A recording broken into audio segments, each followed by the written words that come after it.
Imagine करो तुम 50,000 soldiers की एक जायंट आर्मी का हिस्सा हो। तुम्हारे सामने सिर्फ एंडलेस डेजर्ट है, पीछे दुनिया का सबसे पावरफुल एम्पायर और आगे सिर्फ एक मिशन। लेकिन फिर अचानक आसमान काला होने लगता है। हवा इतनी तेज चलती है कि लोग अपने ही साथियों को नहीं देख पाते और कुछ ही मिनटों बाद पूरी आर्मी 50,000 लोग ऐसे गायब हो जाते हैं जैसे वो कभी थे ही नहीं। ना बॉडीज मिली, ना वेपन्स, ना कोई सर्वाइवर। आज से 2500 साल बाद भी ये हिस्ट्री का सबसे टेरिफाइंग अनसॉल्व्ड मिस्ट्री माना जाता है। ये कहानी है कैम्बिसेस द्वितीय की, जो उस समय दुनिया के सबसे डेंजरस रूलर्स में से एक था। वो पावरफुल अखामेनिड एम्पायर का राजा था और उसने अभी अभी इजिप्ट को जीत लिया था। लेकिन इजिप्ट जीतने के बाद उसे एक ऐसी चीज के बारे में पता चला जिसने उसे गुस्से से भर दिया। डेजर्ट के बीचों बीच एक जगह थी, सिवा ओआसिस, जहां मौजूद था एक मिस्टीरियस टेंपल। और वहां के प्रीस्ट्स ने फ्यूचर प्रिडिक्ट किया था कि कैम्बिसेस की पावर ज्यादा समय तक नहीं टिकेगी। बस यही सुनकर कैम्बिसेस ने फैसला किया, वो 50,000 सोल्जर्स की पूरी आर्मी भेजेगा उस टेंपल को डिस्ट्रॉय करने के लिए और वहां के हर इंसान को खत्म करने के लिए। उस समय पर्सिया दुनिया की सबसे बड़ी सुपर पावर बन चुकी थी। कैम्बिसेस के पिता थे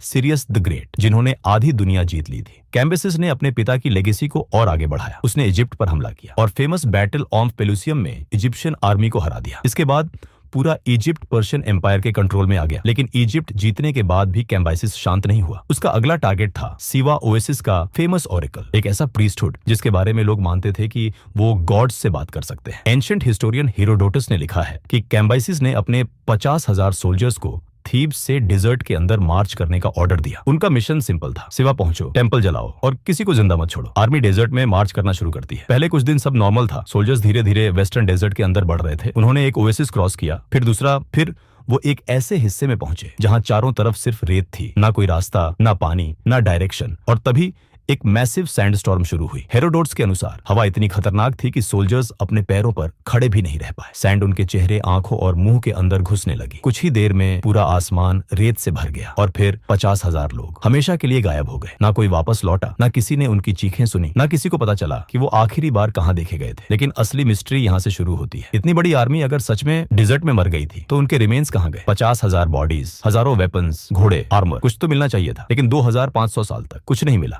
1930 के दशक में एक्सप्लोरर्स डिजर्ट में गए। उन्होंने कई हफ्तों तक सर्च किया लेकिन कुछ नहीं मिला। 1980 के दशक में मॉडर्न आर्कियोलॉजिस्ट्स ने हेलीकॉप्टर्स, रेडार और एडवांस्ड इक्विपमेंट के साथ खोज शुरू की। फिर भी आर्मी का कोई निशान नहीं मिला। फिर 2009 में 2 इटालियन आर्कियोलॉजिस्ट्स ने दावा किया कि उन्हें बोन्स, वेपन्स और पर्शियन आर्टिफैक्ट्स मिले हैं। लेकिन इजिप्ट की गवर्नमेंट ने कहा ये प्रूफ फेक हो सकता है और शायद ये लोग सिर्फ पब्लिसिटी चाहते थे। यानी इतने सालों बाद भी मिस्ट्री वैसी की वैसी रही। पहली थ्योरी कहती है कि आर्मी सच में सैंडस्टॉर्म में खत्म हुई। सहारा डेजर्ट में कभी कभी इतनी डेंजरस स्टॉर्म्स आती हैं जिन्हें आज भी लोग सर्वाइव नहीं कर पाते। अगर 50,000 लोग ओपन डेजर्ट में फंस जाए तो कुछ ही घंटों में वो पूरी तरह रेत के नीचे दब सकते हैं। दूसरी थ्योरी इससे भी ज्यादा डार्क है। कुछ हिस्टोरियंस मानते हैं कि पूरी कहानी झूठ थी। असल में पर्शियन आर्मी पर इजिप्शियन रियोल्स ने हमला किया था और उन्हें डिजर्ट में घेर कर मार दिया गया। 2014 में आर्कियोलॉजिस्ट ओलाफ कपर ने दावा किया कि आर्मी को एक रिबेल फेरो ने एम्बुश किया था जिसका नाम था पेटुबस्टिस थ्रीट्स। उसके बाद पर्शिया के नए रूलर ने शर्म छुपाने के लिए सैंडस्टॉर्म वाली कहानी फैला दी। तीसरी थ्योरी कहती है कि आर्मी रास्ता भटक गई। डिजर्ट में डायरेक्शन खोना बहुत आसान होता है। अगर उनके गाइड्स मर गए हों या रास्ता गलत हो गया हो तो शायद आर्मी धीरे धीरे पानी और खाने के बिना